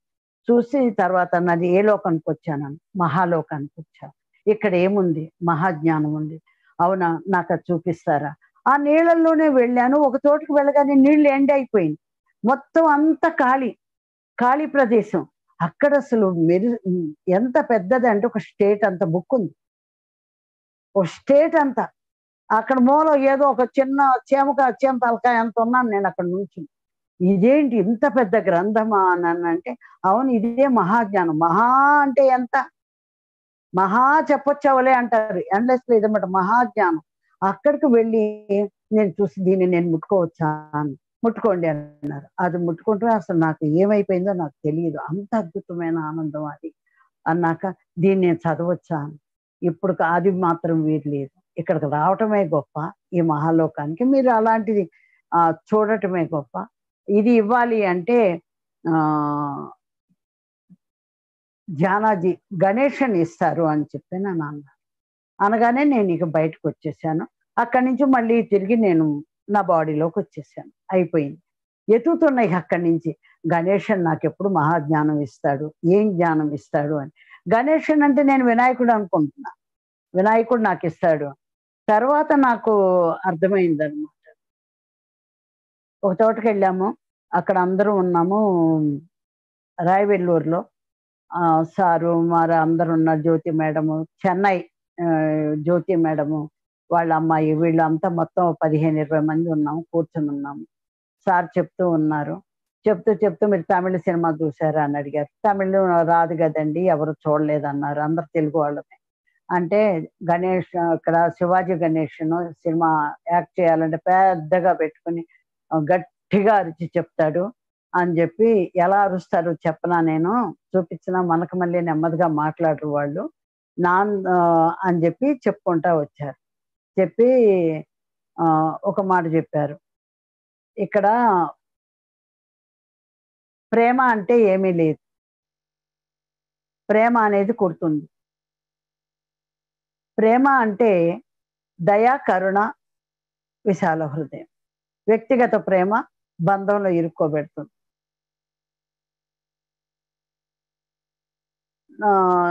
ఒక తమిళ సినిమా ఏదో చూశాను. ఆ పాట ఎత్తారు. ఆ మాట మీద చెప్పారనమాట. ఏంటో ప్రేమ అంటే నేరమిళ్ళయో ఏదో ఉందది వర్డ్. కేథలిక్కై నేరమిళ్ళై. ప్రేమించటం తప్పులేదు. కేథలిక్కే నేరమిల్లై అంటే దానికి పత్రిక గారు ఏమన్నారంటే, ప్రేమించడంలో ఏమీ లేదు. అందుకని అందుదా నాందా ధ్యానాజీ గణేషన్ అన్నారు. ప్రేమించటంలో నీకే జ్ఞానము రాదు. అక్కడికి అది కరెక్ట్. కానీ ఇక్కడ ఆత్మజ్ఞానం రాదు. అందుకని నేను అనేక రకాలుగా నేను ప్రయత్నించి నేను నాందా ధ్యానాజీ గణేషన్, ధ్యానానికి గణేషన్ అయ్యాను. అప్పుడన్నీ ట్యూబ్‌లైట్ వెలగలేదండి. నాకు తెలీలా. ఇక వెళ్ళిపోయాం. అయిపోయింది. మళ్ళీ హైదరాబాద్ వచ్చేసాం. అక్కడ కూర్చొని మళ్ళీ మాట్లాడటం మొదలుపెట్టినప్పుడు అక్కడ ధ్యానంలో నాకు నాందా ధ్యానాజీ గణేషన్ అని అంటుంటే అప్పుడు అర్థమైంది. స్ట్రైక్ అయింది. అరే నేను ధ్యానానికి గణేషన్ అన్నారు. అంటే ఇప్పుడు ఒక ప్రతిదానికి అవిఘ్నానికి విఘ్నేశ్వరుని మనం ఎలా అయితే ముందు పూజిస్తున్నామో ధ్యానానికి నేను నాంది అని ఆయన చెప్పారే నాకు ఎందుకు అర్థం కాలేదు అని అప్పుడు అర్థమయ్యే. రమాదేవి మేడం అన్నారు. వాళ్ళ ఇంటికి వెళ్ళినప్పుడు పత్రిక గారు ఉన్నారు. ఆయన పదాల మీద చేతులేసి నేను మీకు ఒక దాసి లాంటిది అంతే. నా స్థానం అంతే. మీ దగ్గర జ్ఞానం తీసుకుంటున్నాను. మీ పాదాలకు నేను నమస్కరించుకోవటం తప్ప అంతకు మించి నేను మీ దగ్గర నేను ఏమీ ఆశించటం లేదు. కాబట్టి నాకు ఆ జ్ఞానం కావాలి. ఆ మహాజ్ఞానం కావాలి. చంకలో పిల్లని పెట్టుకుని పిల్ల ఏదని ఊరంతా తిరిగినట్టు ఒక మహాజ్ఞానం ధ్యానాజీ గణేషన్ అని మిమ్మల్ని ఇక్కడ పెట్టుకుని నేను ఆ మహాలోకము, ఆ లోకాలు, ఈ లోకాలు తిరుగుతున్నాను. ఎంత మూర్ఖురాలిని నాకు అర్థం కాలేదు అని అంటే మహాజ్ఞానం రావటం ఊరికే వస్తుంది అనుకున్నారా? ఆధ్యాత్మికత అంటే నిప్పుల మీద నడక. ఏమనుకుంటున్నారు అన్నారు.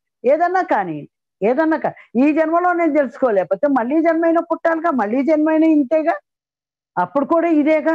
అదేదో ఈ జన్మలోనే నేను తెలుసుకుని వెళ్ళిపోతాను. నాకు ఆ జ్ఞానం కావాలి అని. ఇక ఆయన అలా చూసి మాట్లాడకుండా కూర్చున్నారు. అక్కడికి ఆ సబ్జెక్ట్ అక్కడికి అయిపోయింది. ఇలా నా హాస్టల్లో ఇవి ముఖ్యంగా ఇవి చెప్పాలి అంటే నేను చాలా ఉన్నాయి. ఇప్పుడు అంత సమయం లేదు. ఇక సూక్ష్మ శరీరము అంటే సూక్ష్మ శరీరాలకి మనకి ఎలా అయితే ఏమైతే కోరికలు ఉన్నాయో దానికి అన్నీ ఉన్నాయి. దానికి ఆకలి, దానికి కోరిక ఉంది. అది ప్రయాణం చేస్తుంది, అది జ్ఞానం నింపుకుంటుంది. మనకంటే వేగంగా ప్రయాణం చేస్తుంది ఆత్మ జ్ఞానాన్ని. ఎన్ని రకాలైన సూక్ష్మంగా వెళ్ళి అనేక రకాలైన జ్ఞానాలు తీసుకున్నాం. మహాకారణ శరీరం కానీ, కారణ శరీరం కానీ, భౌతిక శరీరం కానీ, ఎన్ని శరీరాల జ్ఞానం ఉన్నా అన్నిటికీ మూల కారణం మహా గొప్పది సూక్ష్మ శరీరం. ఎంత జ్ఞానాన్ని తీసుకోగలుగుతుందండి. ఈ తీసుకున్న జ్ఞానం అంతా దాని రికార్డులో ఉంది. ఇప్పుడు 5th డైమెన్షన్లోకి ఎంటర్ అవ్వడం అంటే ఏంటి? ఈ ఈ అధోలోక వాసులు కానీ, పోయినసారి నేను చెప్పాను, ఈ 7 లోకాలు ఆ 7 లోకాలు కలిపి ఒక లోకంగా తయారు చేస్తున్నారు పత్రిజీ. ఇక అధోలోక వాసులు ఇవన్నీ ఉండవు, అన్ని కలిపి ఒక అద్భుతంగా తయారు చేయగలుగుతున్నారు. అన్ని కలిపి తయారు చేసింది 5th డైమెన్షన్లోకి వెళ్ళాలి అంటే ఇక్కడ మన సూక్ష్మ శరీరాలు ఎలా ఉండాలి, మన భౌతిక శరీరం ఎలా ఉండాలి, మన ఆలోచన విధానం ఎలా ఉండాలి. నేను ఒక లోకంలోకి వెళ్ళినప్పుడు ఏం జరిగింది? ఒక తయూబ గ్రహానికి కూడా నేను వెళ్ళాను, అది వేరే విషయం. ఏం జరిగింది అక్కడ? లోక ధర్మం అక్కడ దాన్ని రూల్స్ పాటించే కదా మనం వెళ్ళాల్సింది. ఇప్పుడు ఇది కూడా మనం 5th డైమెన్షన్కి వెళ్ళాలి అంటే మనం ఎలా వెళ్ళగలగాలి? ఈ ప్లాన్ అంతా ఎప్పుడో జరిగిందండి. ఈ ప్రణాళిక ఏనాటి నుంచో ఉంది, ఇవాళకి ఇవాళ జరిగింది కాదు. 5th డైమెన్షన్ అనేది మేల్ ఎనర్జీ. ఆ డైమెన్షన్ మొత్తం మేల్ ఎనర్జీ. భూమిని ఏమంటాం? భూమాత అన్నాం. భూపురుషుడు అన్న ఎవరు? భూదేవి, భూమాత. అంటే ఇక్కడ ఏంటి? Female energy. ఇది ఫిమేల్ ఎనర్జీ, అది 5th డైమెన్షన్ మేల్ ఎనర్జీ. ఈ రెండింటిని ఎలా కలపాలి? ఏ రకంగా కలుస్తుంది? ఈ భూమి జీవశక్తితోటి ఒక గింజ పెట్టినా మీకు చెట్టు వస్తుంది, మొక్క వస్తుంది. 2 పక్షులు కలిసినా, 2 మనుషులు కలిసినా ఓ సృష్టి ధర్మం ప్రకారం బిడ్డలు పుడతారు. అది ఈ భూమిలో ఉండే విశిష్టత. అది స్త్రీ యొక్క గుణం. కానీ ఆ డైమెన్షను ఆ 5th డైమెన్షను ఈ ఫిమేల్, ఇప్పుడు ఈ 3rd డైమెన్షన్ 2 కలవాలి అంటే అది మేల్ ఎనర్జీ, ఇది ఫిమేల్ ఎనర్జీ. ఎలా? ఇక్కడ వీళ్ళుండే సంస్కృతిలో కానీ వీళ్ళల్లో కానీ ఈ ప్రజానీకం భౌతికమైన 3rd డైమెన్షనల్ మైండ్ తోటే ఉన్నారు. కానీ మనం ఎన్ని కోట్ల మిలియన్ పీపుల్స్ మనం ఏం చేయలేం, చెప్పలేం. వీళ్ళందరికీ అన్ని చెప్పాలంటే 30 సంవత్సరాల నుంచి పత్రికారు కొట్టుకుంటే ఆయన అహర్నిశలు రాత్రి పగళ్ళు నేను శరీరాన్ని కాను అని తిరిగితేనే ఇప్పటికి 1.5 కోటి అయ్యారు. మరి మిగతా వాళ్ళందరినీ ఏం చెయ్యాలి? ఇక్కడ వదిలేసింది. నేను ప్లేటో అనే ఆయన ఎవరో నాకు తెలియదు, నేను చదువుకోలేదు. ఫస్ట్ చెప్తున్నాను, నేను 2, 3 ఏదో ఆ తెలుగు అక్షరాలు అయ్యి తప్ప నాకు చదువు రాదు. కానీ ప్లేటో అనేది నేను విన్నా, శాస్త్రజ్ఞుల పేర్లు ఏదో విన్నా. ఎవరైనా ఎందుకు కనపడుతున్నాడు నాకు అనుకుంటే ఆయన డెడ్ బాడీ లాగా కనపడుతుంది. అన్ని గిరిజాల జుట్టు చూసి తెల్లగా ఇంత బారున కనపడుతున్నాడు. ఎందుకు ఇప్పుడు నాకు అది ఎందుకు కనిపించింది, ఏమవసరం అనుకున్నా. చూస్తే అది హాస్టల్ బాడీ. ఆయన సూక్ష్మ శరీరం ఘనీభవించిపోయి ఉంది అక్కడ. ఏంటి ఆయన హాస్టల్ బాడీ ఇక్కడ ఉంటే మళ్ళీ ఎన్ని జన్మలు ఎత్తుతున్నారు? మళ్ళీ జన్మకి వెళ్ళినప్పుడు ఈ జ్ఞానం అంతా ఇప్పుడు నేను గత జన్మలో ఏం తెలుసుకుని ఉన్నానో ఈ జన్మలో నేను ఏం చేయాలని వచ్చానో అదే చేస్తాను. ఇంకొకరు చెప్పింది నేను ఎలా చేస్తాను? నేను ఎందుకు పుట్టాను ఇక్కడ? గత జన్మలో ఏం చేసుకున్నాను? అది ఇప్పుడు ఈ జన్మలోకి వచ్చి ఇప్పుడు నేను ఏం చేయాలి? ఇది చేయటం కోసమే కదా ఆ జన్మ నుంచి ఈ జన్మకు వచ్చాను. లేకపోతే నేను పుట్టాల్సిన అవసరం ఏముంది? ఇంకొకటి నేనెందుకు చేస్తాను? అలాగే ఆ సూక్ష్మ శరీర జ్ఞానం మళ్ళీ ఎందుకు ఇక్కడికి రాలేదు? అప్పుడు నాకు స్ట్రైక్ అయిపోయింది. ఈ సూక్ష్మ శరీరాల వీళ్ళ జ్ఞానాలన్నీ ఘనీభవించిపోయి ఉండిపోయినాయి. అవి కదలిక లేకుండా అయిపోయినాయి. ఎందుకంటే ఆ జ్ఞానంతో కనుక ఇక్కడ పుడితే ఈ జ్ఞానాన్ని ఏం చెప్తే వినేవాళ్ళు లేరు, చేయటానికి లేదు, ఏమి తొయ్యక ఆ జ్ఞానం మొత్తం అక్కడ ఉండిపోయింది. వీళ్ళు ఎందుకు పనికిరాని ఏదో కొత్త సూక్ష్మ శరీరాన్ని ధరించి పనికిరాని బ్రతుకులో బతుకు. ఇది సూక్ష్మ శరీర నిగూఢమైన రహస్యాన్ని మీతో పంచుకోవటం కోసమే ఈ రోజు క్లాసులో మీ ముందు నేను కూర్చున్నాను. నన్ను కూర్చోబెట్టారు ఇంటర్ గెలాక్టిక్ ఫెడరేషన్ వారు నిర్ణయించి. ఇంటర్ గెలాక్టిక్ ఫెడరేషన్ అంటే నక్షత్ర లోకాలు, ఆ నక్షత్ర పరిపాలకులు ఇంటర్ గెలాక్టిక్ ఫెడరేషన్, ఆ నక్షత్రాలను కూడా పరిపాలించేవాడు. వాళ్ళు నిర్ణయించి ఇవాళ ఈ ఒక్క బిట్టును పెట్టారు. ఈ కారణంగానే మేల్ ఎనర్జీతో ఆ గీజా పిరమిడ్ అని కట్టారు. పిరమిడ్ అనేది మేల్ ఎనర్జీ, భూమి అనేది అక్కడ మనం కింద కూర్చుంటాం అనేది ఫిమేల్ ఎనర్జీ. ఈ రెండు ఎనర్జీలు కలిపితేనే ఈ పిరమిడ్ లో మనం ధ్యానం చేస్తేనే మనం 5th డైమెన్షన్ కి వెళ్ళగలుగుతాము అన్న సూత్రం తెలిసి దిగ్భ్రాంతి చెందిపోయాను. అబ్బా, ఇదా పిరమిడ్ రహస్యం. పిరమిడ్ కట్టి పిరమిడ్ లో ధ్యానం చేసినంత మాత్రం ఈ రెండిటి యొక్క ఎనర్జీస్ తోటి మనం దాంట్లోకి వెళ్ళగలుగుతామా? ఆ ఉపరిత అంత అద్భుతమైన 5th డైమెన్షన్ కి మనం జంప్ అయిపోతున్నామా? ఇదా అసలు రహస్యం అనేది అప్పుడు నాకు అర్థమైంది. అయితే ఇక్కడ 5th డైమెన్షన్ లో సిల్వర్ కార్డ్ అవసరం లేదండి. సూక్ష్మ శరీరము సిల్వర్ కార్డ్ అవసరం అక్కడ లేదు. అక్కడ బాడీ వేరు, అక్కడ వ్యవహారం వేరు. ఈ భూమి మీద మాత్రం ఎవరు ఏ లోకానికి వెళ్ళినా మళ్ళీ తిరిగి భూమి మీదకి రావాలి. మళ్ళీ మీరు ఇంకా పై లోకానికి వెళ్ళాలన్నా ఈ భూమి మీదకి రావాలి. సత్యలోకంకి వెళ్ళినా మళ్ళీ అక్కడి నుంచి ఇంకో పై లోకంకి వెళ్ళాలన్నా మళ్ళీ తిరిగి భూమి మీదకి రావాలి. ఈ శరీరం ద్వారా రావాలి. కాబట్టి ఈ శరీరం ద్వారా వెళ్ళాలి, కాబట్టి ఈ శరీరం ద్వారా నేర్చుకోవాలి, కాబట్టి దీనికి సూక్ష్మ శరీరం అవసరం అయ్యింది. ఇక్కడ సూక్ష్మ శరీరం అవసరం ఇంపార్టెంట్. అందుకని సిల్వర్ కార్డ్ కనెక్షన్ ఉంది. కానీ ఇక్కడికి వచ్చి సిల్వర్ కార్డ్ కనెక్షన్ ఉన్నా కూడా ఏ సూక్ష్మ శరీరం ఏ జ్ఞానాన్ని సంతరించుకోలేకపోయింది అంటే కారణం ఏంటంటే మన జ్ఞానాన్ని అంతా ఘనీభవింపజేసి ఆ సూక్ష్మ శరీరాల్లో ఉండిపోయింది. ఇప్పుడు ఈ పీరియడ్ లో ఇంత ఒక భగవద్గీతలో శ్లోకం ఇంత చదివినా, నువ్వు 5 నిమిషాలు ధ్యానం చేసినా నీకు ఉన్నత లోకాలు ఎలా ప్రాప్తిస్తాయి అంటే ఈ పీరియడ్ లో ఈ సమయంలో మనం ధ్యానం చేసుకోవటం, జీవహింస చేయకుండా ఉండటం, మాంసాహారం తినకుండా ఉండటం వల్ల దీనివల్ల మనం మహోన్నతమైన లోకాలకి దారి ఏర్పడుతుంది. ఎందుకంటే ఈ భూమి మీద నుంచి మనకి మహోన్నత లోకాలు అంటే సత్యలోకం కూడా దాటిపై అసలు ఈ లోకం తెలియదు, ఆ లోకం తెలియదు, మహోన్నత లోకాలు మాట ఇప్పుడు ఎందుకు అని ఎవరైనా నన్ను అడగొచ్చు.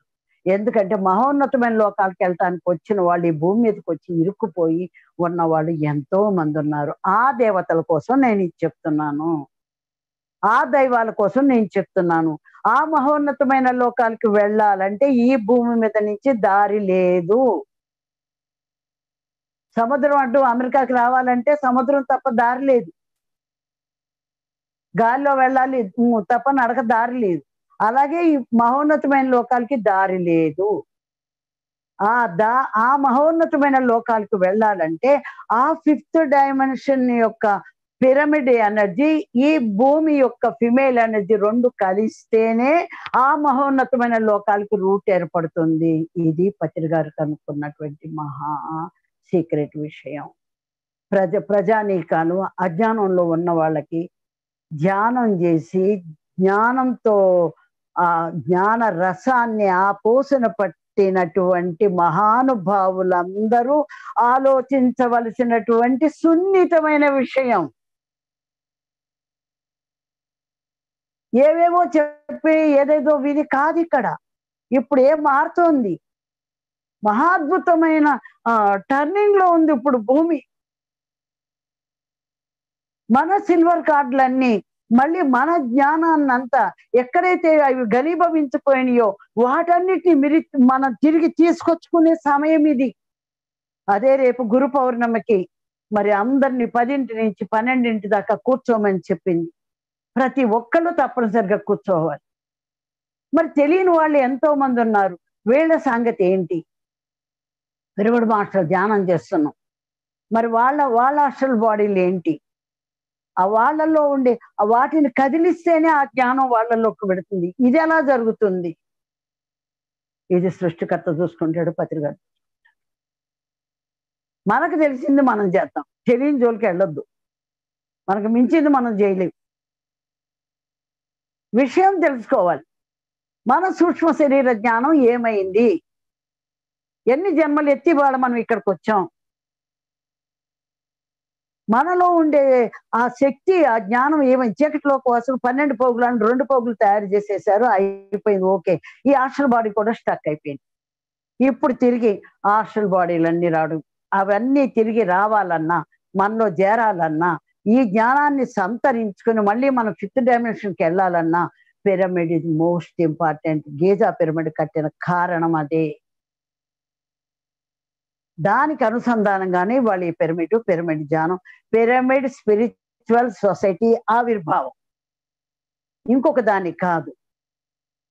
కాబట్టి మనం ధ్యానం చేసుకొని మన జ్ఞానాన్ని, మన శక్తిని మనలో తిరిగి నింపుకుందాం.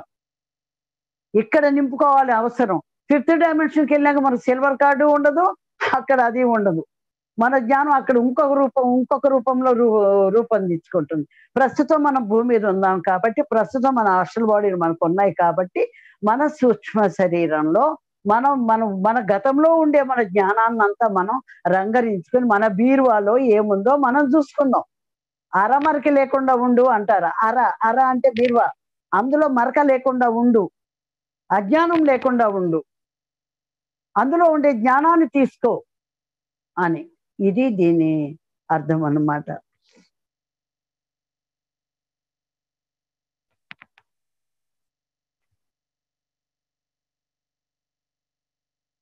అలాగే మన భౌతిక శరీరం వల్ల మన హాస్టల్ బాడీలు అన్ని చీకట్లోకి అసలు దెబ్బతినేలా ఎందుకు చేశారో తెలుసా? మన భౌతిక శరీరంతో మనం చేయకూడని పనులు మనం చేసినప్పుడు, తినకూడని మనం తిన్నప్పుడు, ఆలోచన విధానం సరిగ్గా లేనప్పుడు, సరికాని కలయికలు కలయటం వల్ల హాస్టల్ బాడీ దెబ్బతింటాం. ఉన్న హాస్టల్ బాడీ దెబ్బతీయటమే వాటి ముఖ్యమైన ఇది. చీకటిలో కోసం దుష్టత్వం ఉన్నవాళ్ళు వాళ్ళు చేసే పని ఏంటంటే మన హాస్టల్ బాడీ మీద దెబ్బతీయటం. ఆ దెబ్బతీయటం ఏంటంటే ఇక్కడ మనం చాలా ఘనంగా దానికి పేరు పెట్టుకుని మనం బ్రతుకుతున్నాం. అందుకని ఆ సూక్ష్మ శరీరం దెబ్బ తినకుండా ఉండటానికి కొన్ని నియమాలు పెట్టారు. పిరమిడ్ స్పిరిచువల్ సొసైటీలో ఎవరికి ఏ నియమాలు లేవు, ఏమున్నాయో కూడా నాకు తెలియదు. నాకు మాత్రం అన్ని నియమాలే. ఏం తినాలి, ఏం తినకూడదు, ఏం మాట్లాడాలి, ఏం మాట్లాడకూడదు, ఏం వినాలి, ఏం వినకూడదు, ఎప్పుడు పడుకోవాలి, ఎప్పుడు పడుకోకూడదు, ఎప్పుడు ధ్యానం చేయాలి, ఇవన్నీ నియమాలు. ఈ 10 రోజులు నువ్వు అసలు అప్పటి నుంచి ఇప్పుడు దాకా నేను గుమ్మం దాటి బయట అడుగు పెట్టట్లేదు. మౌనం. ఈ మౌనంలో నేను ఇంతకాలం మౌనం ఉండి ఏం తెలుసుకున్నారు అని అడిగారు. నేను తెలుసుకుని చెప్తే నువ్వేం అర్థం చేసుకుంటావు? ఒక ప్రశ్న అడిగే ముందు నువ్వు అర్థం చేసుకోగలవా? ముందు నువ్వు అది తెలుసుకో. నువ్వు ఒక స్పిరిచువల్ సైంటిస్టువా? నువ్వు పరిశోధన చేసావా? నువ్వు ఏం తెలుసు అని చెప్పి నన్ను ప్రశ్న అడుగుతున్నారు. మౌనంలో నేను హాస్టల్గా నేను ఎన్ని ఎక్స్పీరియన్స్లు పొందానో, నా లోపలికి నేను ప్రయాణం చేసి ఎన్ని సరిదిద్దుకున్నానో, నా లోపల ఉన్న అణువుల్ని ఎక్కడికి పంపించగలిగానో, ఇంకొక అణువుల్ని ఏం చేయగలిగానో నాకు తెలుసు.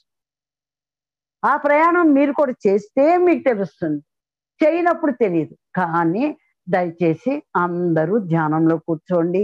ధ్యానం ఇలా ఉంటాయని తెలుసుకోండి. మీ శక్తిని మీరు సంపాదించుకునే సమయం దగ్గర పడింది.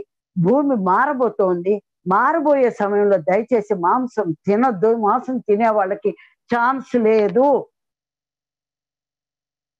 ప్రతి ఒక్కళ్ళు ఒక పిరమిడ్ పెట్టుకోండి. పిరమిడ్ కింద మాంసం మానేయండి, పిరమిడ్ పెట్టుకోండి, పిరమిడ్ కొని ధ్యానం చూసుకోండి. ఏ కరోనా ఏం చేయదు, ఏ బరోనా ఏం చేయదు. అసలు ఆ వర్డే మనకొద్దు. హ్యాపీగా ఉందాం.